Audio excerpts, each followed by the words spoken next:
आपका फेवरेट कौन? Power star या ट्रेंडिंग स्टार? क्या आप अक्षरा सिंह प्रेग्नेंट थी?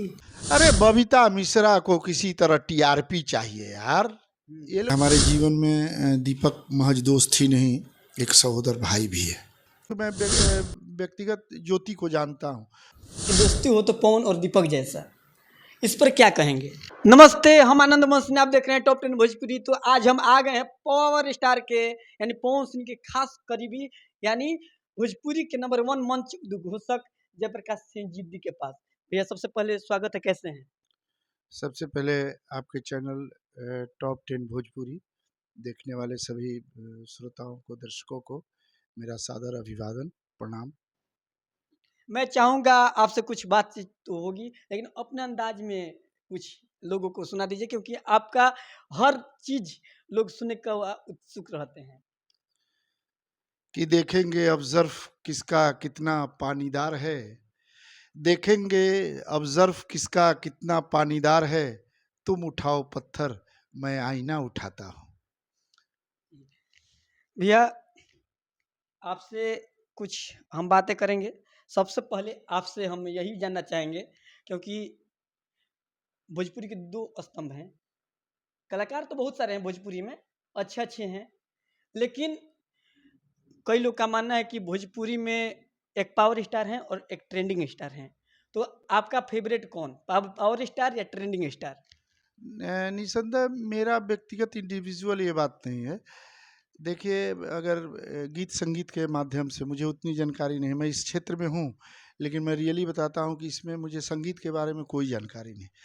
हाँ, जो कर्णप्रिय लगता है, जो कान को सुनना और हृदय में उतर जाना, जहाँ तक मैं किसी के बारे में व्यक्तिगत नहीं कह सकता, लेकिन निसंदेह पवन सिंह गायकी के बेताज बादशाह हैं। केवल मैं नहीं, ये करोड़ों लोग, और यहाँ तक कि मुंबई इंडस्ट्री भी ये बात जानती है। तो इसमें कहना नहीं है, इसको कहने की कोई ज़रूरत नहीं। Pawan Singh is a really best. अच्छा, जब से आपने पवन सिंह को सपोर्ट किया, शायद यूपी के मंच पे बलिया मंच की गरहा महोत्सव में पवन सिंह की तरफ से आप दहाड़े, तो उन उसी दिन से खेसारी लाल के अपने प्रोग्राम में आपको नहीं बुलाते हैं, आखिर क्यों? नहीं नहीं, ऐसा नहीं है। खेसारी लाल से भी हमारी बात होती है। ये इस क्षेत्र में मैंने ये 22-24 साल में महसूस किया कि इसमें कोई किसी का दुश्मन नहीं होता, कोई किसी का रिश्तेदार नहीं होता। ये सब व्यावसायिक मामला है, ठीक? कब जैसे राजनीति में होता है ना कि राजनीति में कोई भी पार्टी किसी दल के साथ कभी भी गठबंधन कर सकती है, तो ऐसे में आपने देखा होगा कई जगह मंच के अलावा अभी पवन जी चुनाव लड़े, उसमें खेसारी ने खुल के समर्थन किया, खेसारी के पूरे परिवार ने समर्थन किया, उनके पिताजी भी आए। तो इसमें ये नहीं कहना चाहिए। और हम लोगों जैसे कलाकार जो किसी के साथ बंधे हुए हैं, मैं उन कलाकारों को, चाहे म्यूजिशियन हो, एंकर हो या मॉडल हो, उन लोगों को भी कहना चाहते हैं, आप इस चक्कर में मत रहिए कि कौन किसके साथ है। यहाँ कोई किसी के साथ नहीं है और सब सबके साथ है। इसलिए ये नहीं कि वो नहीं बुलाते हैं, मैं उनके यहाँ नहीं जाता। कल वो मिलेंगे, मेदिनीपुर हमको खेसारी मिले, तो उन्होंने जो बड़े भाई का सम्मान हमको देना चाहिए वो उस बेचारे ने दिया, पैर छू के प्रणाम किया, इतनी अच्छी अच्छी बात बोले वो मेरे बारे में। तो निसंदेह कहीं से भी ये नहीं लगना चाहिए कि खेसारी से मेरा कोई संबंध नहीं है। खेसारी भी अच्छे व्यक्तित्व के मालिक हैं, और पवन जी तो हैं ही, इसमें कहाँ कोई दो राय है, दोनों अच्छे हैं मेरे लिए। जी, लेकिन खेसारी लाल यादव अब आपको प्रोग्राम में उतना नहीं बुलाते हैं। नहीं नहीं, खेसारी लाल यादव प्रोग्राम में बुलाने के बाद कुछ मामला होती है कि जैसे कुछ जगह वो चाहते हैं कि मैं जाऊं, तो मैं उस डेट में शायद खाली नहीं हो पा रहा हूं, या फिर जब मैं चाहता हूं कि वहां जाऊं उस टाइम उनका कोई कार्यक्रम नहीं हो रहा है। ये संयोग की बात है, ऐसा नहीं है उनसे मुलाकात होती है। मैंने कहा ना कि पिछले साल ही मुलाकात हुई थी। तो ये सब ये नहीं है कि बुलाते नहीं हैं, हम जाते नहीं हैं। ये सब बहुत सस्ती बातें हैं। ये सब, इन बातों का कोई मायने मतलब नहीं है, इन बातों पर फोकस भी नहीं होनी चाहिए। अच्छा, पवन सिंह जी का रियल लाइफ तो बहुत बढ़िया है, बहुत अच्छा चल रहा है। लेकिन रियल लाइफ में आखिर उथल-पुथल क्यों मच रहा है? क्योंकि आजकल उनका आखिर पवन सिंह क्या गेम खेल रहे हैं ज्योति सिंह के साथ? नहीं, मैं एक बार पहले कोई चैनल वाले आए थे, उनको इंटरव्यू में बताया था कि देखिए भगवान हर तरफ से आपको संतुष्ट नहीं कर सकता। कुछ मामले हैं, जैसे आज पवन सिंह सेलिब्रिटी हैं, पवन सिंह लोकप्रिय हैं, पवन सिंह के करोड़ों फैन हैं, पवन सिंह बहुत सारे लोगों के दिल में जगह बना चुके हैं, पवन सिंह के लिए लोग कुछ भी करने के लिए तैयार हैं। लेकिन यह महज संयोग ही कहा जाएगा कि उस आदमी की मैरिज लाइफ कहीं न कहीं से बहुत बढ़िया नहीं कही जाएगी, और इसमें उस आदमी की कोई गलती नहीं है। देखिए, जहाँ तक मैं पवन सिंह को व्यक्तिगत जानता हूँ, हार्टली आदमी बहुत इमोशनल है। हाँ, ये कुंडली का प्रभाव हो सकता है, पूर्व जन्म का ये हो सकता है। मैं मेरे बारे में देख लीजिए, हमारी पत्नी से बहुत बढ़िया रिश्ता था। पिछले साल छठ के दिन ही गुजर गई। हम लोग हैदराबाद थे। ये संयोग था कि पवन सिंह के पिताजी मरे, तो उस दिन भी हम पवन सिंह इंदौर थे। हमारी पत्नी जब मरी तो हम पवन सिंह हैदराबाद थे। तो क्या कहा जाएगा, ये पूर्व जन्म की कमाई हो सकती है, या फिर मतलब जो कहें, हम तो कहते हैं कि किस्मत किस्मत की बात है। भगवान ने एक तरफ से आपको बहुत खुश रखा है, तो कहीं न कहीं से आपको तकलीफ़ दे रहा है। और मेरा मानना है कि अगर कुछ गड़बड़ है भी, तो जल्दी ठीक हो जाएगा, क्योंकि मैं व्यक्तिगत ज्योति को जानता हूँ। वह भी एक सुलझी हुई महिला है, इसमें कहीं से कोई दो राय नहीं। वह पढ़ी-लिखी, वेल एजुकेटेड और सुलझी हुई महिला है। उसी तरह पवन सिंह को तो मैं जानता ही हूँ। और ये जो कुछ मामले हैं, जो मुझे लगता है कि मीडिया वाले या यूट्यूबर लोग ये अनावश्यक उछाल देते हैं। देखिए, सबकी व्यक्तिगत ज़िंदगी होती है। हम तो अपना गिरेबान नहीं देखते, लेकिन हम कोशिश करते हैं कि सामने वाला भगवान हो जाए। तो सामने वाला भगवान हो जाएगा तब ना, जब हम इंसान बनेंगे। हम अपने आप को नहीं देखते कि हम क्या हैं, लेकिन सामने वाले को आप उँगली करते हैं। तो तमाम चैनल वालों से भी मैं कहूँगा कि ऐसे किसी मुद्दे को, देखिए, किसी का परिवार बस जाए, उसमें अगर आप मानसिक, व्यवहारिक, वैचारिक सपोर्ट करते हैं, तो वह भी एक पुनीत कार्य है। और किसी का परिवार टूट ही रहा हो अगर, तो उसको तोड़ने में और ज़्यादा अगर आप उँगली करेंगे, तो कहीं न कहीं से ये दोष भी है। तो इससे बचना चाहिए। तमाम चैनल वालों को मैं देखता हूँ, तो बहुत अच्छा नहीं लगता है। और मैं ईश्वर से प्रार्थना करूँगा, हालाँकि अब तो ईश्वर को मैं मानता नहीं, मैं तो पूर्णतः नास्तिक आदमी हो गया हूँ। फिर भी अगर कोई ईश्वर है, तो उससे मैं कहूँगा कि किसी का परिवार न टूटे, क्योंकि परिवार से बिछड़ने और परिवार को खोने का दर्द हमसे ज़्यादा अभी कोई नहीं जान सकता है। अच्छा, आप किसको बोल रहे हैं कि मतलब परिवार को आप लोग तोड़िए नहीं, यूट्यूबर, क्योंकि एक देशवा न्यूज़ की पत्रकारिता है जो कि बबीता मिश्रा जी, उन्होंने बोला कि मैं ज्योति के साथ खड़ी हूँ, तो पवन सिंह मुझ पर कुछ गुंडे भिजवा रहे हैं, एफआईआर किए हैं। क्या ये कहाँ तक सच्चाई है? अरे, बबीता मिश्रा को किसी तरह टीआरपी चाहिए यार। हुँ। ये लोग ऐसे लोग हैं ना, इन लोगों की जीवन में गंभीरता आ ही नहीं सकती है। कुछ ऐसे लोग हैं जिन्हें मैं देखता हूँ।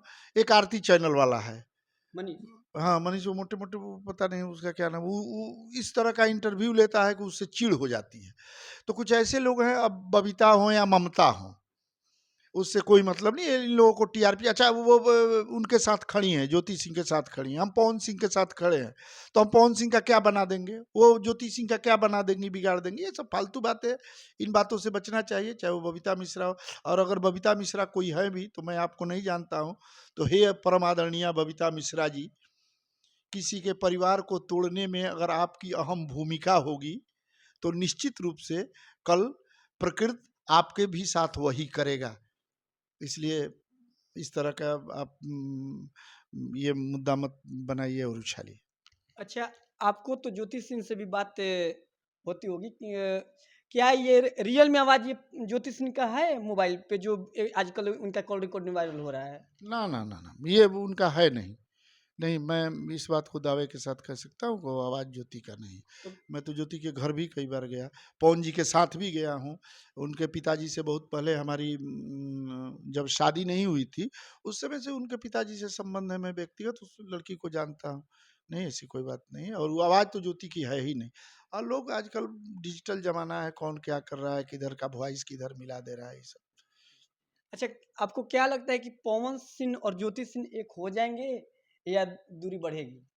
नहीं, एक बात बताइए, इतना सब कुछ हो हंगामा होने के बाद भी, देखिए, आदमी की परख पति या पत्नी दोनों की ये एक नेचुरल बात है, प्राकृतिक बात है। इसे आप अगर गंभीरता से सोचेंगे, ठीक है हमारे पति-पत्नी में तनाव है, लेकिन पत्नी की परीक्षा तब होती है जब पति मुसीबत में पड़ा हो, तो पत्नी पहाड़ की जैसी खड़ी होनी चाहिए। और अगर पत्नी कहीं अपने आप को अकेला महसूस कर रही है, तो उस समय पति को बिल्कुल चट्टान की तरह पत्नी के सामने खड़ा होकर ये कहना चाहिए कि मैं तुम्हारे आत्मसम्मान की रक्षा के लिए कुछ भी कर सकता हूँ। और यही हुआ जब पवन जी चुनाव लड़ रहे थे, तो ज्योति दिन भर उस तपती गर्मी में पवन सिंह के साथ चलती रही, उनके अकेले भी कैंपेनिंग जाके अपने स्तर से करती रही। तो क्या आपको लगता है कि ये दूरी बढ़ाने वाली बात है? ये दूरी बढ़ाने वाली बात नहीं है, ये दोनों एक थे, एक हैं। हो सकता है कुछ मुद्दे पर मतभेद हो। हम तो पति-पत्नी एक साथ रहते थे, तो उस समय भी किसी-किसी मुद्दे पर पति-पत्नी का संवाद हो जाता है, विवाद हो जाता है। तो इसका मतलब ये नहीं कि हम पत्नी को छोड़ देंगे, पत्नी हमको छोड़ देगी। ऐसा नहीं होता है ना, वो लोग एक थे, एक हैं और हमें आशा है एक ही रहेंगे। और आशीर्वाद भी है कि शादीशुदा जीवन किसी का बर्बाद ना हो पाए, क्योंकि जब शादी टूटती है ना, तो केवल एक शादी नहीं टूटती है, एक परिवार टूट जाता है, एक पुरुष का स्वाभिमान टूटता है, एक महिला का आत्मसम्मान टूटता है, ठीक। और जब शादी टूटती है ना, तो पूरा समाज गिद्ध की तरह नज़र लगा के बैठा रहता है और फिर क्या-क्या उलाहने सहने पड़ते हैं। जिनकी शादी टूटी है उनसे पूछिए। तो मेरा तो मानना है कि शायद कि चाहे हालात जैसे भी हों, लेकिन शादी नहीं टूटनी चाहिए, किसी की भी शादी नहीं टूटनी चाहिए। अच्छा भैया, पवन सिंह और ज्योति सिंह के बीच आखिर असली वजह क्या था कि इतना दूरी दिन पर दिन बढ़ते गया? देखिए इसमें असली वजह कुछ नहीं था। देखिए जब आप प्रोफेशनल लाइफ में आते हैं और इतने सेलिब्रिटी हो जाते हैं, तो मेरा मानना है कि आप जिस सिचुएशन में हैं उसमें कम से कम महिलाओं को भी ये बात समझना चाहिए और पुरुष को भी इसके प्रति जिम्मेदार होना चाहिए। क्योंकि ये जो बेल्ट है, इंडस्ट्री है, कहा जाता है कि ये काजल की कोठरी है। इसमें घुस के और बिना दाग निकल पाना बहुत मुश्किल होता है, ऐसा नहीं होता। तो देखिए कुछ बातें मानसिक होती हैं, जैसे मानसिक हम किसी के प्रति कुछ मन में पाल लें और वो नहीं निकल पाता है, तो हो सकता है ये दूरी का कारण बन सकता हो। लेकिन अगर समझदार परिवार है, समझदार हस्बैंड वाइफ है, तो इस बात को बहुत गंभीरता से लेना चाहिए। और कोई स्पेशल कोई कारण तो हमें नहीं लगता होगा कि कोई स्पेशल कारण है। हाँ, पवन सिंह का मतलब बिजी शेड्यूल है, बिजी उनकी ज़िंदगी है। लेकिन मेरा मानना है कि अगर कोरोना काल में पवन सिंह जब सब कुछ बंद था देश में, तो पवन सिंह ने पूरा टाइम दिया था अपने परिवार को, अपनी पत्नी को। मेरा मानना है कि ज़्यादातर वो बलिया ही रहे थे अपने परिवार के साथ। ऐसा कुछ नहीं है, इसको बहुत गंभीरता से नहीं लेना चाहिए। पवन सिंह और दीपक सिंह का एक दोस्ती का मिसाल दिया जाता था कि दोस्ती हो तो पवन और दीपक जैसा। इस पर क्या कहेंगे? देखिए पवन सिंह मुझे लगता है सैकड़ों मंच पर ये बात कह चुके हैं कि हमारे जीवन में दीपक महज दोस्त ही नहीं, एक सहोदर भाई भी है। इस बात को नहीं नकारा जा सकता। पवन सिंह दीपक का बहुत बड़ा मतलब ये थे, सम्मान करते थे। और टीम मेरे हिसाब से ये लगता था कि दीपक ही हैंडल करते थे सब कुछ। पवन सिंह का पैसा से लेके कलाकारों को बुलाना, सबको भेजना, सबके लिए व्यवस्था करना, पवन जी के लिए भी व्यवस्था करना, ये जिम्मेदारी दीपक की ही थी। लेकिन चुनाव में देखिए होता क्या है, राजनीति ऐसी चीज़ है, राजनीति में इतनी आकांक्षा और अपेक्षा रखी जाती है और राजनीति का नशा भी बहुत ख़राब है। कहा जाता है कि राजनीति में जब चुनाव में जीत हार होती है तो जैसे पार्टियों का समीकरण बदलता है। चुनाव के बाद जब समीक्षा होती है तो कई पार्टियों का समीकरण बदल जाता है। उसी तरह चुनाव में जीत हार के बाद संबंधों का भी जायजा लिया जाता है और उसके बाद संबंधों में समीकरण बिगड़ सकता है। अब उसके बाद तो मुझे लगता है कि हमसे कोई व्यक्तिगत बात नहीं हो पाई है इस मुद्दे पर, लेकिन मैंने भी बहुत सारे चैनलों के माध्यम से लोगों से सोशल मीडिया पर सुना कि पवन जी और दीपक जी में इस मामले में मैं 2-3 बार मैं सही कर रहा हूँ, दीपक जी से बात भी किया कि अगर कोई आप लोगों में मामला नहीं है तो आप लोगों में से कोई एक आके खुल के मीडिया में इस बात को रखे कि नहीं ये जो है सब अफवाह है। लेकिन मैं जानता हूँ कि अगर कोई सकारात्मक जवाब नहीं मिलता तो मैं किसी मुद्दे में अनावश्यक फिर पैर नहीं डालना चाहता। लेकिन मुझे भी लगता है कि कुछ ना कुछ तो ज़रूर है। जब आमने सामने अभी पवन जी के प्रोग्राम में मुलाकात होगी पवन जी से, तो फिर बैठ के हम लोग ढेर सारी बात करेंगे, क्योंकि वो बिजी हैं, मुंबई ज़्यादातर भी टाइम दे रहे हैं, हम लोग यहाँ हैं। और हमारे साथ फिर एक साल के अंदर हादसा हुआ, हमसे 2 साल बड़े हमारे भाई साहब भी गुजर गए। तो एक मतलब हादसे से हम उबरे नहीं थे, तब तक दूसरा हादसा हो गया। तो मैं इधर सोशल मीडिया से भी, मंचों से भी काफ़ी दूर रहा हूँ। लेकिन फिर से नए ऊर्जा के साथ दुर्गा पूजा से प्रोग्राम की शुरुआत करेंगे, क्योंकि आम जीवन में जब आप नहीं आएंगे तो धीरे धीरे आप डिप्रेशन की तरफ जाना शुरू कर दें। तो प्रकृति को जो मंजूर था, तो फिर बात होगी तो मैं उस समय आप लोगों को आमंत्रित करके क्लियर बताऊंगा कि ये मुद्दा है क्या। जैसे बहुत सारे लोग कहते हैं कि पैसे का मुद्दा है, बहुत सारे लोग कहते हैं कि नहीं वो कंपेयरिंग बढ़िया से नहीं हो पाया।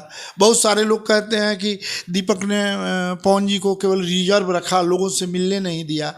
तमाम मुद्दे इसमें हैं। अब इसमें सच्चाई क्या है अभी तक रियली बता रहा हूँ, मुझे भी इस बारे में बहुत जानकारी नहीं है, क्योंकि मैं लगातार इधर तकलीफ़ में हूँ। अब मुलाकात होगी तो मैं फिर से आप लोगों को ज़रूर बताऊँ।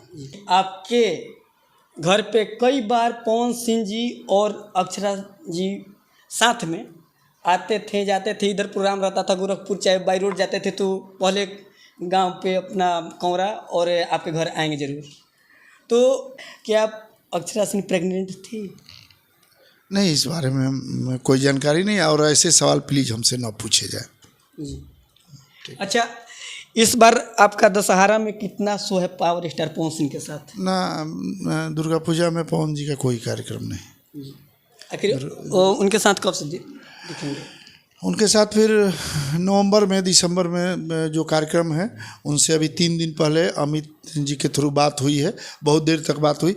उनको जब मैंने व्हाट्सएप पर डाला ये कार्ड, तो उन्होंने देखा, तो उन्होंने उधर से फ़ोन किया, मुझसे बात की, और बात से उन्होंने बताया कि ये भैया के साथ कैसे हुआ, क्या हुआ। अभी कार्ड जब आ रहा है शोक संदेश वाला, तब मुझे पता चला। अच्छा, पवन सिंह से आपको कल बात हुई थी, परसों 40 मिनट बात हुई थी, तो आप ये नहीं बोले कि मीडिया पे के आपके निजी लाइफ को उछाला जा रहा है, क्यों आप शांत हैं, तो उस विषय पर क्या बोले पवन सिंह? नहीं, वो जब शोक प्रकट कर रहे थे तो ये मानवता नहीं है कि उस समय कोई दूसरी बात की जाए। उस समय वो केवल हमसे पूछ रहे थे कैसे हुआ, क्या हुआ, कैसे हार्ट अटैक आया, आप लोग कहाँ थे, वो यहाँ थे या पटना थे, तमाम इसी तरह के मुद्दे पर बात हुई। जैसे बात ख़त्म होने लगी तब उन्होंने कहा कि एक नया ग्रुप बना है, तो उसमें हाँ, बॉस नाम से कोई ग्रुप बना है, उसमें आपका नाम ऐड कर दिया गया है। और 4 जो शो है, एक मसरख में है, एक सासाराम में है, एक रानीगंज में है, एक और कहीं झारखंड में है। तो ये 4 कार्यक्रम डाल दिया गया है डेट, वो आप नोट कर लीजिएगा अपने डायरी में। और जो हुआ सो हुआ, अब क्या कीजिएगा, प्रकृति को यही मंजूर था। आपके साथ लगातार दूसरा हादसा हो गया, तो उस समय ऐसी कोई बात नहीं हुई। फिर मिलेंगे हम लोग तो बात करेंगे, उस समय क्या इस तरह की बात हो पाती कुछ। हाँ, तो जाते जाते आपसे आखिरी सवाल, आप इतना अच्छा परफॉर्मेंस करते हैं स्टेज पे, पावर स्टार पवन सिंह के साथ, खेसारी लाल यादव के साथ, रितेश पांडे के साथ, भोजपुरी के तमाम कलाकारों के साथ, एक भी ऐसा कलाकार जो स्टार हैं उनके साथ आपका बाकी प्रोग्राम नहीं होगा, लेकिन जयप्रकाश जिद्दी स्टेज के बाद अब पवन सिंह की मूवी या कोई मूवी में कब दिखेंगे? नहीं, ये तो मेरा शौक़ भी नहीं है और ऐसी कोई अपेक्षा भी नहीं, क्योंकि मैं रियली बता रहा हूँ, मैं झूठ नहीं बोलूँ, मैं एक्टर तो हूँ नहीं, और मेरा शकल सूरत भी उतना मतलब ये नहीं है। ऐसा नहीं है, लेकिन आप स्टेज पे तो अपने आप को गुंडा भी बताते हैं ना? हाँ ना, तो हो सकता है कभी कोई फिल्म वाला, एक बार वो थे ना, वो क्या नाम है, कौन पांडे, मैं आर पांडे, वो जो प्रोड्यूसर थे आप उन्होंने, प्रदीप पांडे के हाँ कोई, हाँ हाँ आर पांडे थे और मुंबई। चिंटू के पापा प्रदीप पांडे, अच्छा, तो उन्होंने एक बार हमको कहा था कि, राजकुमार पांडे। हाँ राजकुमार पांडे, उन्होंने एक बार हमसे कहा था कि मैं एक स्क्रिप्ट तैयार कर रहा हूँ जिसमें आपको विलेन बनाया जा सकता है, क्योंकि आपका वॉइस बहुत बढ़िया है और आप की आँख बहुत बढ़िया है विलेन टाइप की। तब उस दिन हमने अपने आप को आईने में देखा और तब मुझे लगा कि ये आदमी रियल बोला है, क्योंकि हमारी पत्नी भी जब थी ना तो कभी कभी हमको खलनायक भी बोलती थी, मजाक में ही बोलती थी, कहती कि आपका चेहरा बहुत क्रूर है, मतलब आप खलनायक टाइप का दिखते हैं। तो हमको लगा, लेकिन वो बात आई गई, केवल बैठ के होनी थी बात, उस मामले में कोई ये नहीं। तो जाते जाते क्या कहिएगा? जाते जाते अब तो दुर्गा पूजा आ रहा है, फिर छठ पूजा आ रहा है, दीपावली है, लक्ष्मी पूजा है। मैं आपके सारे चैनल के, आपके चैनल के जितने भी श्रोता दर्शक हैं उनको नवरात्रि की ढेर सारी शुभकामनाएं। आप लोग स्वस्थ रहिए, खूब माता रानी के आप लोग अगर भक्त हैं तो पूरा माहौल भक्तिमय रहे। और सबसे अंत में कहूँगा कि हम हैं, आप हैं, चाहे कोई भी है, ये तभी हैं जब हमारा देश खुशहाल है। जी तो हर इंसान को कम से कम अपने सरहद के प्रति, अपनी मिट्टी के प्रति, अपने ज़मीन के प्रति, अपने ज़मीर के प्रति, अपने परिवार के प्रति और अपने ईमान के प्रति वफादार होना चाहिए, क्योंकि जब तक आपके अंदर ईमान है तब तक आप बिल्कुल स्वस्थ हैं और जवान हैं। जिस दिन आपका ईमान ख़त्म हो गया, आप अपने नज़र में गिर जाएंगे और दुनिया में फिर कभी आपको कोई उठा नहीं सकता। इसलिए कम से कम इस सरहद के प्रति, इस देश के प्रति ईमानदार रहिए। जय हिंद, जय भारत।